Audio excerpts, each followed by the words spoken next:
कि जब श्री रघुनाथ जी रावण को मार करके लौट करके आए तो जनकपुर से संदेश आया ठाकुर जी के पास कि भैया आप इतने वर्ष बाद आए हो तो किशोरी जी को, जानकी जी को लेकर के और अपनी संपूर्ण जो आपकी सेना है, बानर सेना, उसको लेकर के यहाँ जनकपुर पधारो। हम जनकवासी आप सबके दर्शन को लालायित हैं, आपके स्वागत को लालायित हैं, आप पधारिए। तो राम जी बोले भैया जनकपुर से संदेश आया है, सबको बुलाया है, पूरी सेना के सहित बुलाया है। तो सारे बंदर उछलने लगे, हम जनकपुर जाएंगे, मालपुआ खाएंगे, ठाकुर जी की ससुराल में उत्सव मनाएंगे। भगवान बोले तुम उछलो मत। क्यों? बोले क्योंकि केवल हम, लक्ष्मण, भरत, शत्रुघ्न और किशोरी सीता जी और तीनों भैयाओं की बहन, वो पत्नियां, हनुमान जी और हम 2-4 बड़े लोग ही जाएंगे, बस ये पूरी सेना लेके नहीं जाएंगे हम। बानर बोले हमको क्यों नहीं लेके जाओगे? बोले तुम लोग बहुत उपद्रव मचाते हो, दूसरों के हाथ से छीन छीन के खा जाते हो, किसी के भी घर में घुस जाते हो। ससुराल में नाक का सवाल होता है, जमाई को ससुराल में बड़ा अदब से जाना पड़ता है, और तुम हमारी नाक कटवाया होगे वहां जाके। सारे बानर रोने लगे। हनुमान जी से बोले रावण से मरना था तो हमको ले गए, यहाँ मालपुआ मिलने वाले हैं, यहाँ पे बढ़िया स्वागत होने वाला है, तो बानरों को पीछे छोड़ चलो। भगवान बहुत गलत कर रहे हैं हमारे साथ। हनुमान जी ने जामवंत जी से कहा, बोले देखो मैं तो राम जी से कुछ कहूंगा नहीं, मेरे तो स्वामी हैं, उनकी आज्ञा मेरे लिए सर्वधार्य है, लेकिन मेरा भी भाव है, इनको ले चलो। आप ठाकुर जी से कहो, आपकी मान लेंगे। जामवंत जी गए रघुनाथ जी से जाके बोले प्रभु ये बानर बेचारे सब उदास हो गए, इनको ले चलो ना। ठाकुर जी बोले भाई तुम जानते नहीं हो बानरों का स्वभाव कैसा होता है, वहां जनकपुर में वहां हमारी हंसी करवाने जाना है तो ले चलो इनको। बोले प्रभु मैं जिम्मेवारी ले रहा हूं, एक भी बानर आपके सामने कुछ वहां ऐसा कुछ नहीं करेगा जिससे आपका मान घटे। अच्छा ये सब लीला ठाकुर जी कर रहे हैं, रघुनाथ जी को तो प्राण प्यारे हैं वे, लेकिन बस ऐसे ही लीला कर रहे हैं लाल जी। जामवंत जी बोले मैंने सारे बानरों को समझा दिया है, वो सब मेरा अनुगमन करेंगे, मेरी नकल करेंगे, मैं जहां देखूंगा वहीं देखेंगे, मैं जैसे चलूंगा वैसे चलेंगे, जहां बैठूंगा वहीं बैठेंगे, कुछ भी मेरे से अधिक नहीं करेंगे। यदि किए, किसी भी बानर ने मुझसे अलग किया, उसको वहीं रास्ते से ही वापस कर दूंगा मैं। राम जी बोले ट्रायल दिखाओ हमको।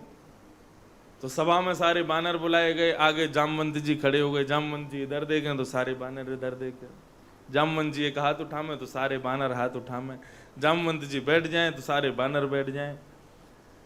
राम जी बोले सब ऐसे ही रहोगे ना, हमारी नाक तो नहीं कटवाओगे? बोले प्रभु हम ऐसे ही रहेंगे, जो जामवंत जी करेंगे हम वही करने वाले हैं। ठाकुर जी बोले तो फिर चलो। अब तो महाराज सब बानरों को बढ़िया बढ़िया छोटी छोटी कोट पहनाए गए, सबके सिर पर छोटी छोटी पाग बांधी गई, सब बानर सज धज करके एक एक माला पहन करके जा रहे हैं, श्री रघुनाथ जी का ससुराल जा रहे हैं। जैसे ही वहां पहुंचे महाराज खूब स्वागत हो रहा है, लोग अपने अपने द्वारों पर खूब बढ़िया आरती लेकर के, थाल लेकर के, माला लेकर के बैठ रहे हैं। बाबा पधारे, इन्हें कुर्सी लगा दो। पूज्य बाबा पधारे हैं और आज बड़े भाव से पधारे हैं।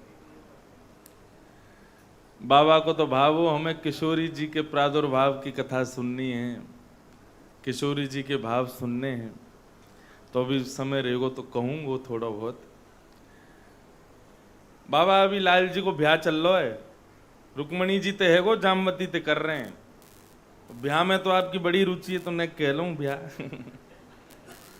तो जामवंत जी के हृदय में जो ठाकुर जी के प्रति ये भाव उत्पन्न हुआ कि ये हमारे जमाई बन जाएं, वो कैसे बनो वो कथा सुनो। तो जब जामवंत जी संपूर्ण बानर सेना लेकर के और राम जी के साथ में जनकपुर जा रहे हैं, इतने वर्षन के पश्चात ठाकुर जी लौट करके पधारे, रावण को मार करके आए, तो जनक राज जी ने आमंत्रण भेजो। तो सब बानरों के लिए ठाकुर जी ने मना कर दिया कि भाई बानर नहीं जाएंगे। क्यों? बोले बानर हमारी नाक कटवा देंगे। तो जामवंत जी ने सब बानरों की बागडोर संभाली। बोले महाराज ये नाक नहीं कटवाएंगे, सब संभालेंगे आपको, जैसो मैं करूंगो ये वैसे करेंगे, सब वासे अतिरिक्त कछु ना करेंगे। तो सारे बानर तैयार भये, सब बड़े सुंदर बनकर के और जा रहे हैं जनकपुर की ओर। जनकपुर में सबके लिए थाल सजाए, सबके लिए माला बनाई। अब बानर तो महाराज बड़े घबराए भये अंदर थे। क्यों? बानरों का स्वभाव है कहीं कोई वस्तु दिख जाए तो तुरंत छीनते हैं। लेकिन अब जनकपुर में जब थाल लेकर के सखियां खड़ी हैं, उनके थाल में लड्डू पेड़ा रखे हैं, तो बानर तिरछी नजर से देख तो रहे हैं उनको, लेकिन अब छीने कैसे? क्यों? जामवंत जी जो करेंगे वो करना है। जनकपुर की सभा में पहुंचे तो महाराज बड़ी प्रशंसा हो रही है सब जगह। बोले महाराज ऐसी बानर सेना हमने नहीं देखी, ऐसे सभ्य ऐसे शिक्षित बानर राम जी की सेना के।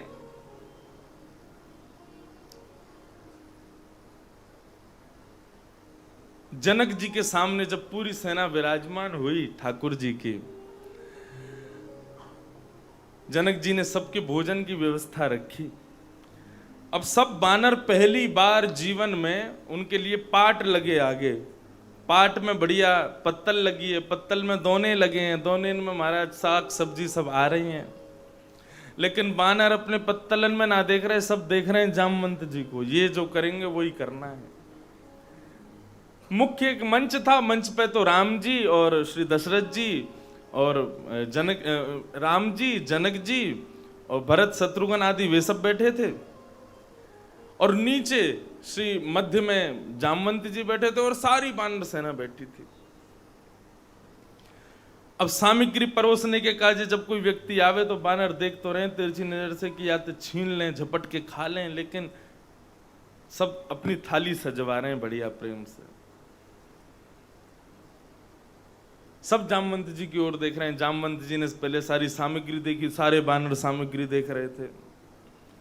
जामवंत जी ने पहले एक काजू उठा करके खाया तो सारे बानरों ने काजू खाए। जामवंत जी ने पूड़ी थोड़ी सी तोड़ी तो सारे बानर तोड़ रहे हैं। जब जामवंत जी उसको सब्जी से लगा करके खा रहे हैं तो सारे बानर सब्जी से लगा करके खा रहे हैं। ऐसी स्थिति हो गई कि महाराज बानर अपनी इच्छा से श्वास भी नहीं ले रहे। जामवंत जी कहें हे राम तो सारे बानर कहें हे राम। जामवंत जी ने एक सहज है जाए, सारे बानर सहज है जाए। जामवंत जी खड़े है जाए, सारे बानर खड़े है जाए। ऐसा अनुगमन कर रहे हैं। आम परोसे गए महाराज, हापुस आम, मीठे आम आए। जामवंत जी ने आम उठाया और सारे बानर आम उठा लिए। अब तो घुमा घुमा के देखें, सारे बानर घुमा घुमा के देखें। जामवंत जी ने जैसे ही आम दबाया उसको गुठली निकल करके उछल गई। सारे बानरों ने जोर से अपने अपने आम दबाए, सबकी गुठली उछल गई। अब जैसे ही गुठली उछली तो जामवंत जी ने देखा अरे मेरे हाथों से कुंभकर्ण निकल के नहीं भाग सकता, रावण निकल के नहीं भाग सकता, ऐसे बड़े बड़े पराक्रमी भी इस जामवंत के हाथ से निकल के नहीं जा सकते। ये गुठली की इतनी ताकत।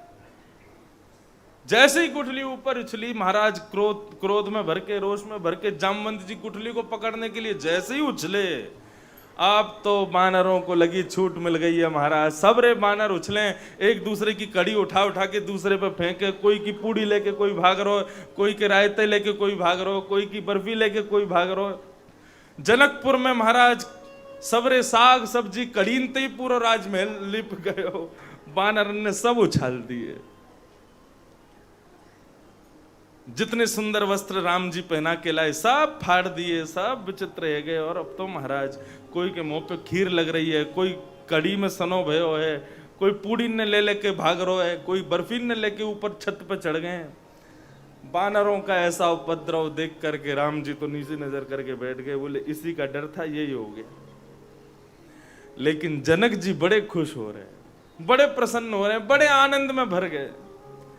बानरों के इस कुतूहल को देख करके जनक जी बड़े प्रसन्न हुए।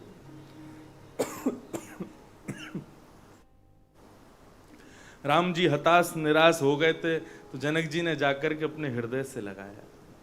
बोले आप परेशान मत हो, मुझे तो बहुत सुख मिल रहा है इनको देख करके। लेकिन सबसे ज्यादा आत्मग्लानि हो रही थी श्री जामवंत जी को कि मेरी वजह से सब हो गया। जैसे ही पीछे मुड़ करके देखा तो राम जी को अपने हृदय से लगा करके श्री जनक जी खड़े थे। तब जामवंत जी के नेत्र सजल हो गए, मुझसे इतना बड़ा अपराध है गयो, ठाकुर जी मोकू ऐसे गले कब लगाएंगे, इतने भाव से मुझको अपने हृदय से कब लगाएंगे।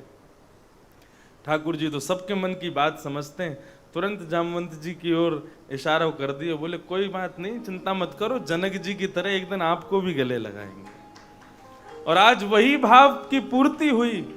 जब ठाकुर जी समंतक मणि लेने उस गुफा में पहुंचे, जामवंत जी ने अपनी पुत्री जामवती का हाथ ठाकुर जी के हाथ में दिया। जैसे ही ठाकुर जी उनके जमाई बने और जामवंत जी उनके ससुर बने, तो ठीक उसी भांति उसी प्रकार जिस प्रकार श्री जनक जी ने अपने हृदय से रघुनाथ जी को लगाया, आज जामवंत जी ने कन्हैया को अपने हृदय से लगाया। बड़े प्रसन्न हो गए। जामवती के साथ में ठाकुर जी ने ब्याह किया और पुनः लौट करके आए। तो एक जगह मैं कथा सुन रहा हूं एक महात्मा की, वे बता रहे, बोले जामवंत जी भालू के रूप में है। वैसे तो ऐसा भाव है कि उनकी कन्या तो हमारी तरह ही मानवीय रूप में थी, लेकिन एक बार एक संत कह रहे थे कि वे भी भालू के ही रूप में थी, उनकी जो कन्या थी। तो ठाकुर जी बोले एक कलंक हटेगा ना, दूसरा कलंक लग जाएगा मुंह पे, भालू ही मिलो ब्याह करवे को ठाकुर जी है।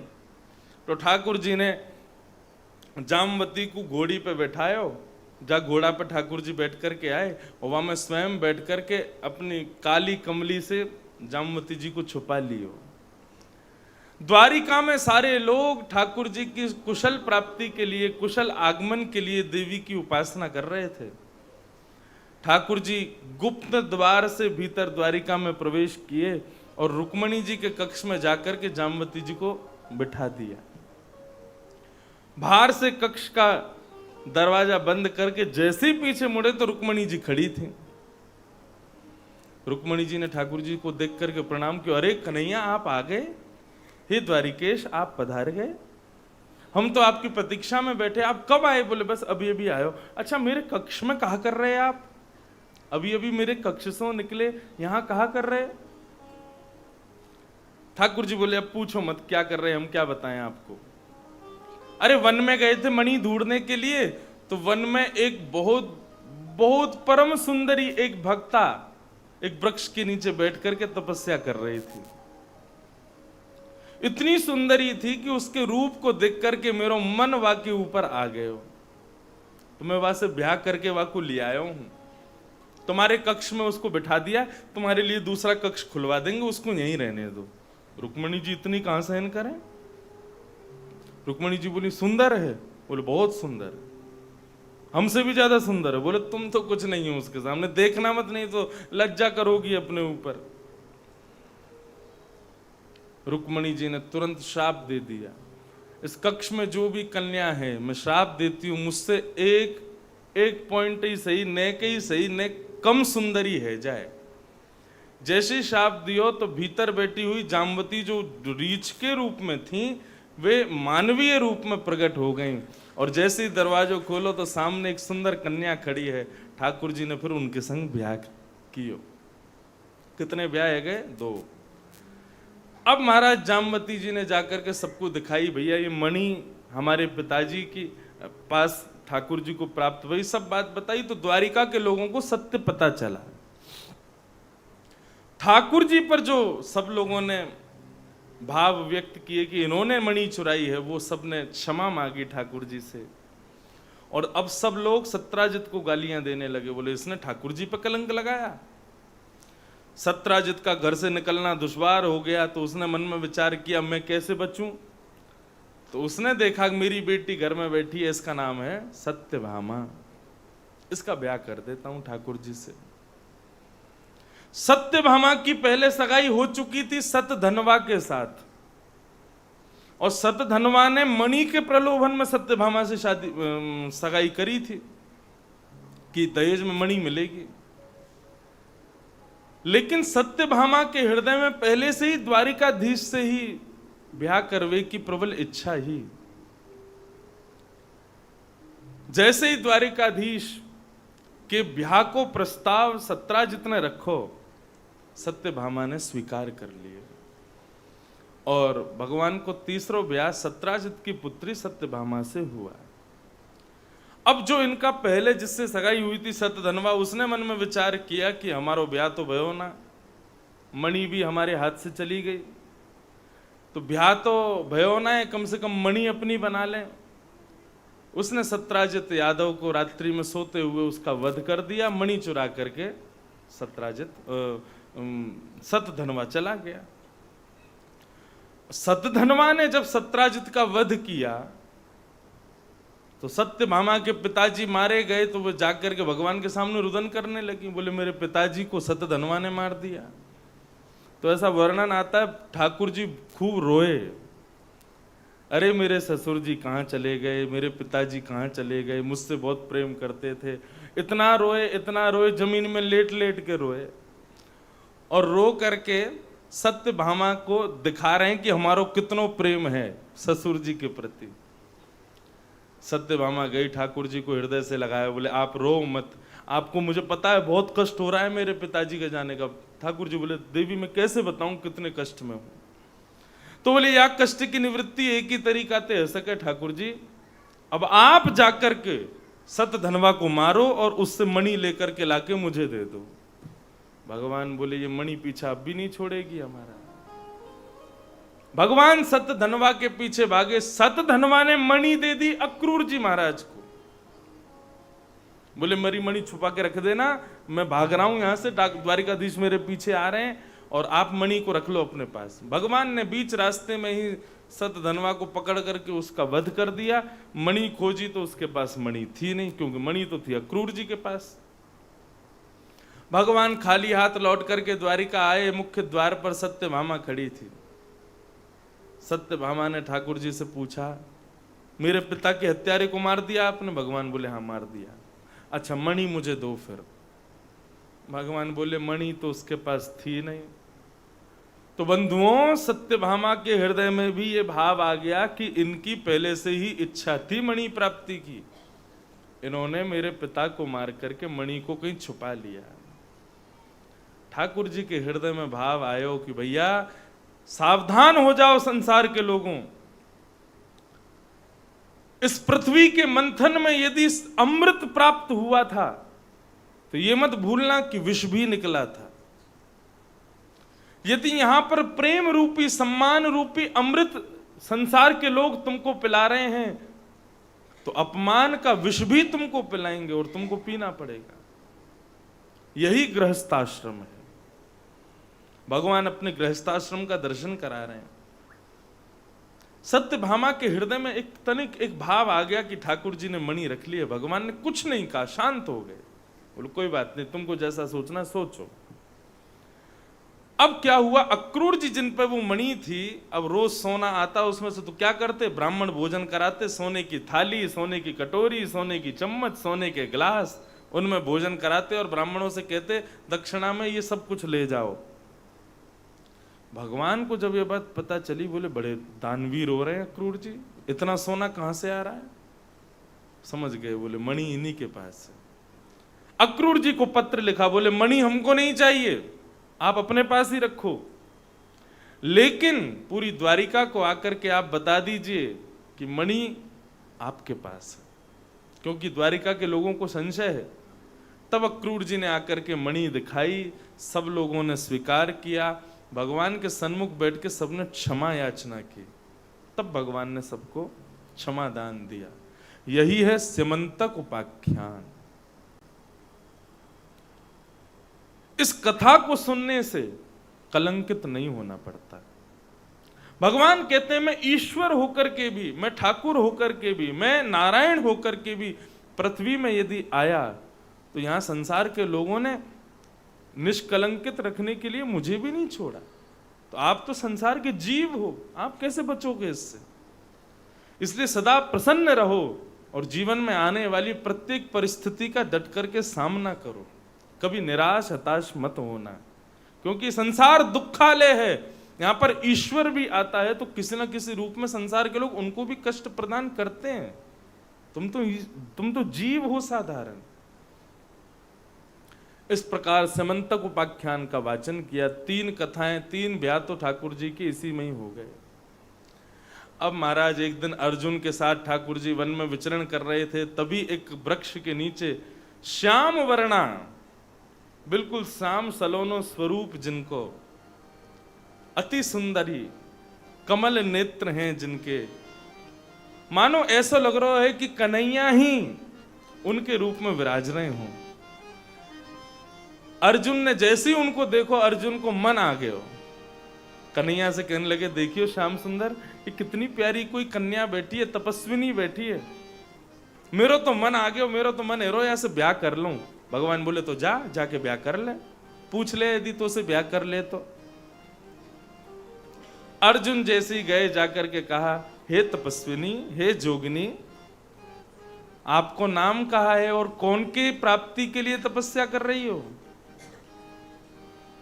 नेत्र जैसे ही खोले महाराज, अर्जुन देखते रह गए, इतनी सुंदरी और श्याम वर्ण की। अर्जुन को देख करके वो योगिनी, वो तपस्विनी अपने आप ही बोली, अर्जुन मैं द्वारिकाधीश से ब्याह करना चाहती हूं, उनको अपने पति रूप में वर्ण करना चाहती हूं, उनकी प्राप्ति के लिए तपस्या कर रही हूं। अर्जुन बोले, तुमको मेरा नाम कैसे पता? तुम कौन हो, कहां से आई हो और द्वारिकाधीश से क्यों ब्याह रचाना चाहती हो? तब उन्होंने अपना परिचय दिया। बोले, अर्जुन मैं यमुना हूं और द्वारिकाधीश सदा सर्वदा मेरे स्वामी हैं, मैं उनकी ही हूं, उनकी प्राप्ति के लिए ही तपस्या कर रही हूं। अर्जुन का मुंह लटक गया, द्वारिकाधीश के पास गया, बोले सबको आपसे ही ब्याह करना है, जाओ कर लो ब्याह। और चौथो ब्याह ठाकुर जी ने किया श्री यमुना महारानी के संग। बोलो श्याम सुंदर श्री यमुने महारानी की। श्याम सुंदर सहित यमुना जी को नाम क्यों लियो जावे? बहुत ध्यान से सुनिए। ठाकुर जी और किशोरी जी दोनों मान लीला करें, कभी किशोरी जी मान करें, कभी ठाकुर जी मान करें। आज अधिकतर किशोरी जी मान करें और ठाकुर जी उनको मनावें। आज किशोरी जी ने ठाकुर जी से कही कि आज आप मान करो, मैं आपको मनाऊंगी। ठाकुर जी बोले, देखो किशोरी जी, आप हमको मनाओ ना, हमको अच्छा ना लगे, आप मान करो, हम आपको मनाएंगे। किशोरी जी बोली, नहीं नहीं नहीं, आज तो आपको मान करना ही पड़ेगा, मैं आपको मनाऊंगी। ठाकुर जी बोले, तो फिर हम कर लें मान? बोले, हाँ कर लो, सोच लो, हम कर लेंगे फिर मान। बोले, हाँ हाँ आप करो, मान करो, हम मनाएंगे आपको।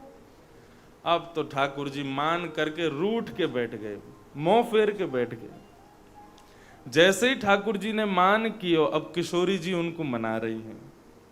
कभी उनके सामने कोई पद गा के सुनावें, कभी उनके सामने नृत्य करके दिखावें, कभी उनको श्रृंगार करवे बैठ जाएं, कभी ठाकुर जी के प्रिय पुष्प ला करके माला बना करके ठाकुर जी को पहनावें। विविध विविध प्रकार से किशोरी जी उनको मनाने को प्रयास कर रही हैं।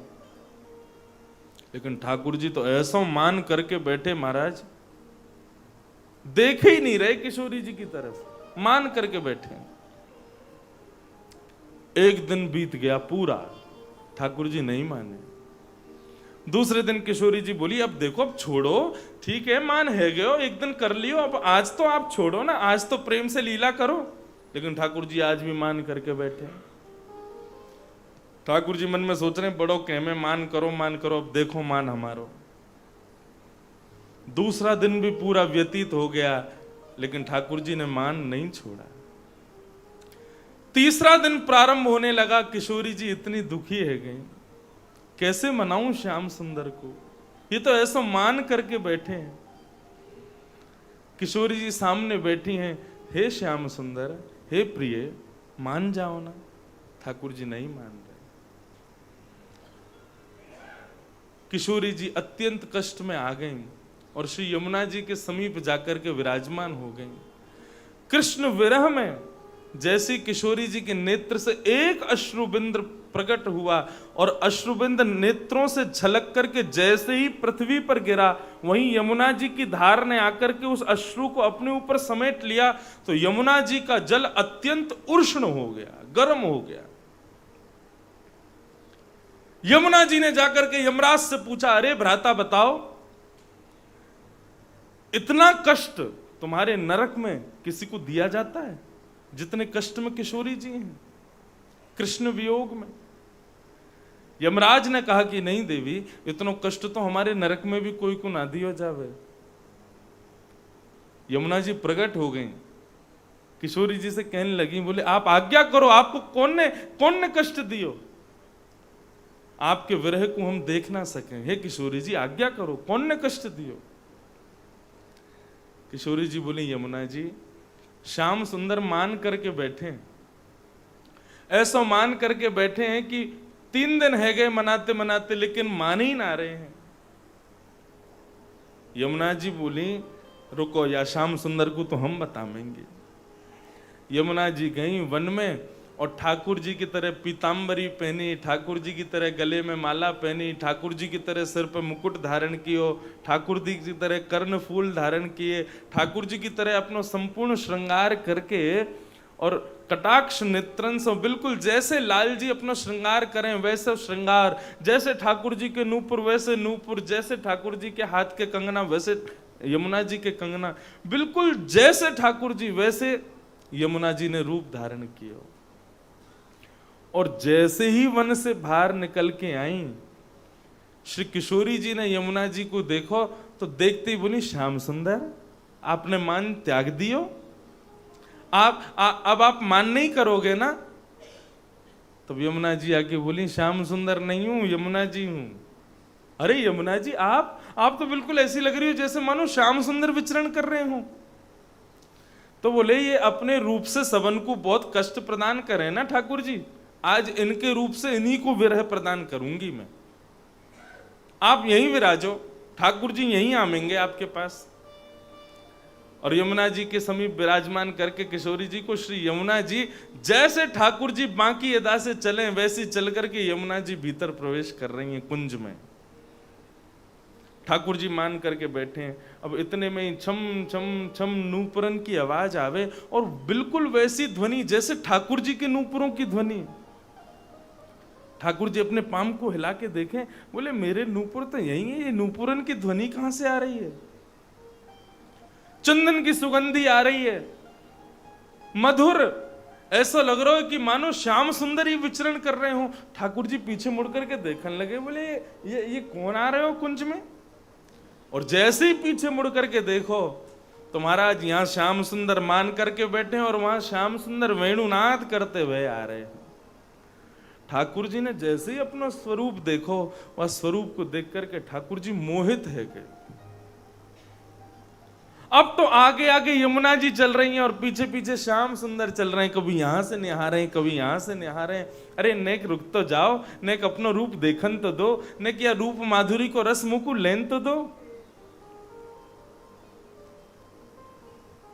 यमुना जी बोली, कौन हो तुम जो ऐसे भंवर की तरह पीछे पीछे चल रहे हो? अरे मैं वृंदावन को नंद नंदन हूं, नंद जी को लाला हूं, श्याम सुंदर हूं। यमुना जी खड़ी है गई, बोले तुम तो कोई भेलूपिया लग रहे हो, श्याम सुंदर तो मैं हूं। श्याम सुंदर बोले, अरे नहीं नहीं कन्हैया मैं हूं, आप कहां से है गई कन्हैया? बोले देखो तुम जो कहोगी वो प्रस्तुत करूंगी तुम्हारे आगे, श्याम सुंदर तो मैं ही हूं।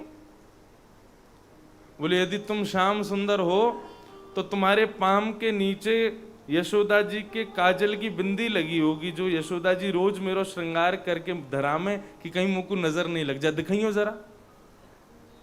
तुरंत यमुना जी ने अपने चरण कमल दिखाए तो वहां में भी एक काजल की बिंदी लगी भाई। बोले कि हाँ हाँ यशोदा जी ने आज मुंह को भी काजल लगायो। श्याम सुंदर बोले ये कहां से आ गए? अच्छा नहीं, तुम्हारे पास में यशोदा जी ने भोजन सामग्री के रूप में आज ये व्यंजन रखे होंगे, मेरी यशोदा जी तो यही दे, मेरी मैया तो ये दे, आपके पास हो तो दिखाओ। यमुना जी ने तुरंत दिखा दिया, देखो आज यशोदा जी ने ये मुंह को भोजन सामग्री पावे के काजे दई है। मेरे पास है। सब वस्तु जो ठाकुर जी के पास, वो सब यमुना जी ने वहां दर्शा दी। अंत तो गत्वा ये हुआ कि श्याम सुंदर हाथ जोड़ के खड़े है गए, बोले कौन हो तुम, अपना रूप दिखाओ, मुंह से हृदय लग जाओ एक बार। जैसे ही यमुना जी जाकर के श्याम सुंदर के हृदय से लगी, हृदय से लगते ही श्याम सुंदर को पता चल गई, अरे ये तो यमुना जी हैं, ये तो हमारी प्रियसी हैं। जैसे ही यमुना के स्वरूप में उनको देखो, ठाकुर जी खिलखिल करके हंसन लगे। यमुना जी ने कही, अब मान मत करियो, चलो चल करके किशोरी जी को मना लो, बेचारी बहुत बहुत उदास है गई है, बहुत हताश है गई है। तब श्याम सुंदर गए और जाकर के श्री किशोरी जी के बगल में विराजमान भये। तब किशोरी जी ने यमुना जी को प्रणाम करके कही कि आपको बहुत बहुत धन्यवाद, कितनों प्रणाम करूं कि आपने हमारे लाल जी को पुनः आज प्रसन्न कर दियो। अब या को वरदान हमें यह प्रदान करो, आप सदा सर्वदा यही रूप में विराजो, जा रूप में आपने श्याम सुंदर को मोहित कियो वही रूप में विराजो। या मारे यमुना जी को कैसे पुकारें, श्याम सुंदर श्री यमुने महारानी की जय। श्याम सुंदर स्वरूप धारण कियो या मारे श्री यमुना जी। ओ मीठे रस से भरोड़ी महारानी लागे, महारानी लागे, मने प्यारो प्यारो यमुना जीरो पानी लागे। मीठे रस से भरोड़ी महारानी लागे, महारानी लागे, मीठो मीठो मीरो पानी लागे।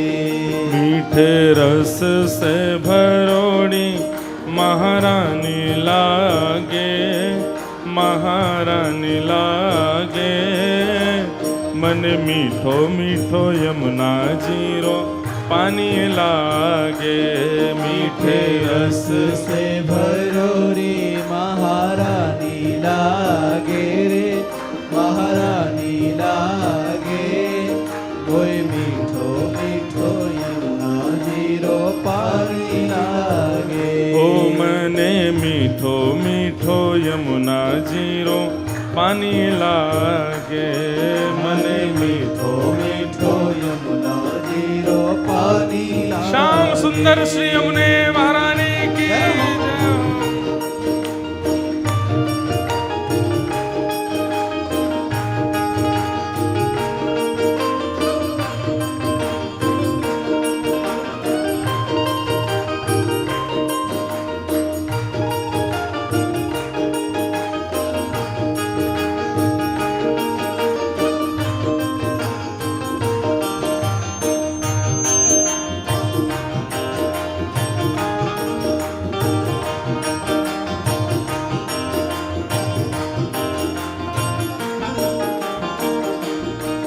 ओ कान्हा जी तो सांवर सांवर, राधा गोरी गोरी, कान्हा जी तो सांवर सांवर, राधा गोरी गोरी, वृंदावन में धूम मचावे बरसाने की छोरी, वृंदावन में धूम मचावे बरसाने की छोरी। ब्रज धाम राधा जो की रजधानी लागे, रजधानी लागे, मने मीठो मीठो यमुना जीरो पानी लागे। ओ मीठे रस से भरोड़ी महारानी लागे, महारानी लागे, मीठो मीठो यमुना जीरो पानी लागे।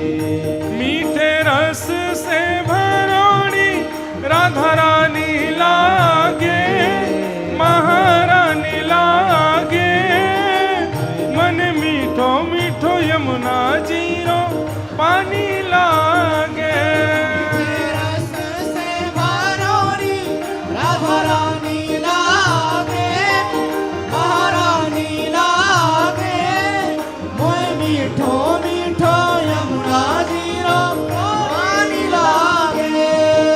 हम पे घूम फिर के ये एक ही मारवाड़ी भजन आवे बस, और वो मारवाड़ी का है, हिंदी और मारवाड़ी दोनों मिली भैया यही में।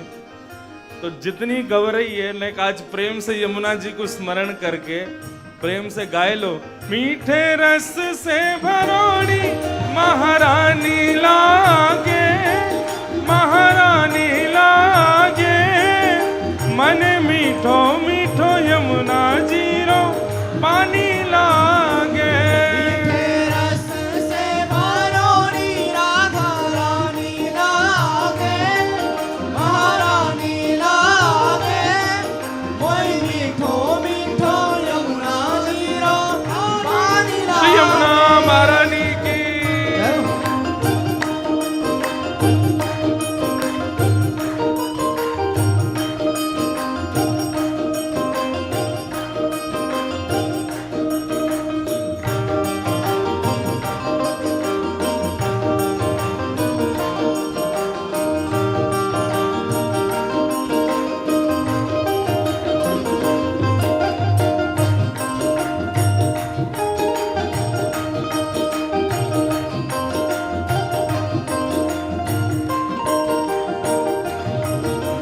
कान्हा नित मुरली में तेरे सुमिरे बारंबार। आनंद मुरली में तेरे सुमिरे बारंबार। कोटिक रूप धरे मन मोहन तो न पावे पार। कोटिक रूप धरे मन मोहन तो न पाए पार। रूप रंग की छबीली पटरानी लागे, पटरानी लागे, मन मारो मारो यमुना जीरो पानी लागे। मीठे रस से भरोड़ी राधा रानी लागे, महारानी लागे, मोई मीठो मीठो यमुना जीरो पानी लागे। मीठे रस से भरोड़ी महारानी लागे, महारानी लागे, मन प्यारो प्यारो यमुना जीरो पानी लागे। मीठे रस से भरोड़ी राधा रानी लागे, महारानी लागे, मोई मीठो मीठो यमुना जीरो पानी लागे। ओ ना भावे मन माखन मिश्री अब न कोई मिठाई। ना भावे मन माखन मिश्री अब ना कोई मिठाई। ओ मारी जीवनिया ने भावे राधा नाम मलाई। जीवनिया ने भावे राधा नाम लाई। वृषभानु की लली तो गुणधानी लागे, गुणधानी लागे, मन मीठो मीठो यमुना जीरो पानी लागे। मीठे रस से भरोड़ी राधा रानी लागे, महारानी लागे, मोय मीठो मीठो यमुना जीरो पानी लागे। मीठे रस से भरोड़ी महारानी लागे, महारानी लागे, मन मीठो मीठो यमुना जीरो पानी लागे। मीठे रस से भरोड़ी राधा रानी लागे, महारानी लागे, मोय मीठो मीठो यमुना जीरो पानी लागे। ओ राधा राधा नाम रटत है जो नर आधोयाम। राधा राधा नाम रटत है जो नर आठोया। जय राधे राधे, जय राधे राधे, जय राधे राधे, जय राधे राधे, श्री राधे राधे, राधे राधे, श्री राधे राधे, श्री राधे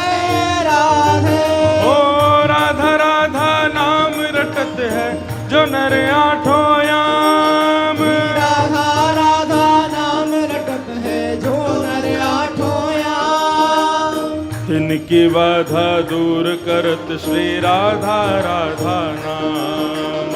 इनकी बाधा दूर करत श्री राधा नाम। ओ राधा नाम में सफल जिंदगानी लागे, जिंदगानी लागे।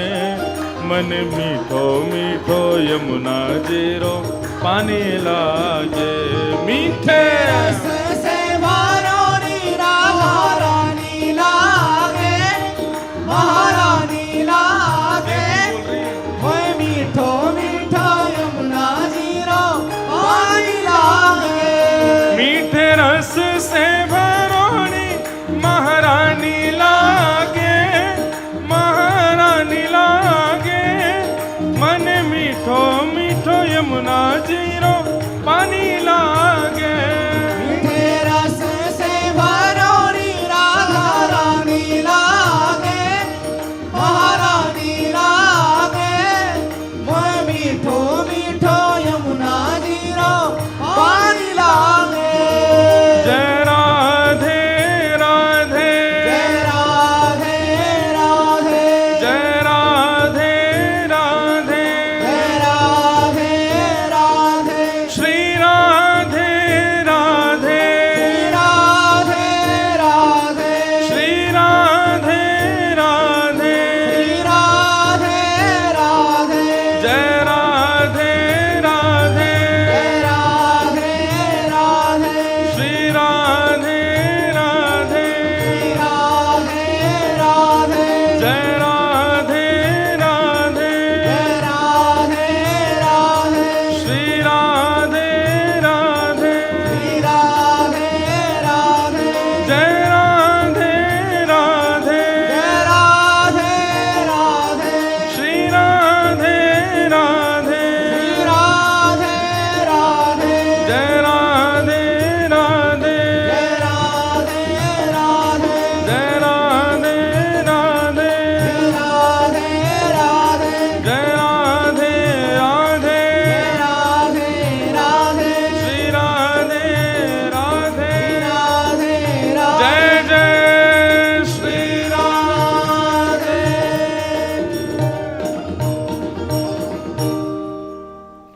श्याम सुंदर श्री यमुने महारानी की। ऐसी यमुना जी को ब्याह श्री ठाकुर जी के साथ में सुसंपन्न भयो।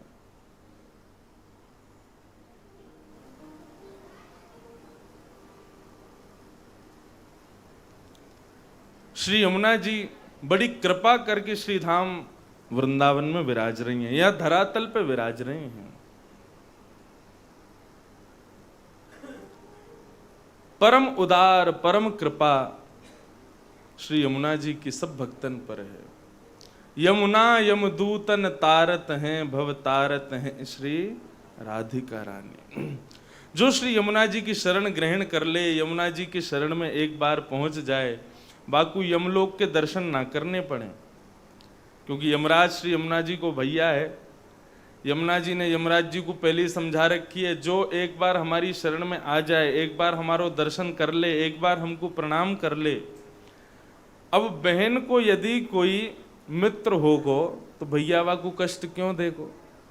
तो यमुना जी की शरण में जो एक बार चलो जाए, वह को यमराज जी कभी परेशान ना करें, यमलोक के कभी दर्शन करने ना पड़े। ऐसी यमुना जी कृपा करके धरातल पर विराज रही हैं। कर कृपा यमुने ऐसी भक्तन पर, कर कृपा यमुने ऐसी। छाण निज धाम भूतल गवन कियो, छाणी ब्रज छाणी निज धाम भूतल गवन कियो। प्रकट लीला दिखाई जू तैसी,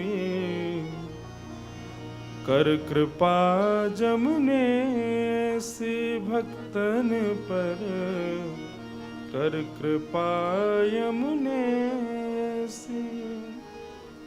यमुना जी बड़ी कृपा करके धरातल पर पधारी हैं,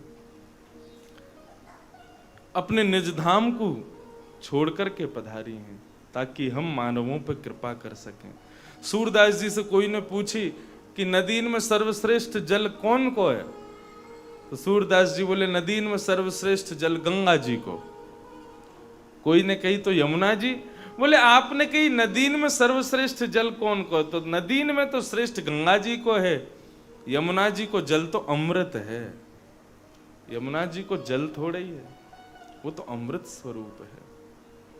ऐसी श्री यमुना जी को हम प्रणाम करें, बार बार वंदन करें।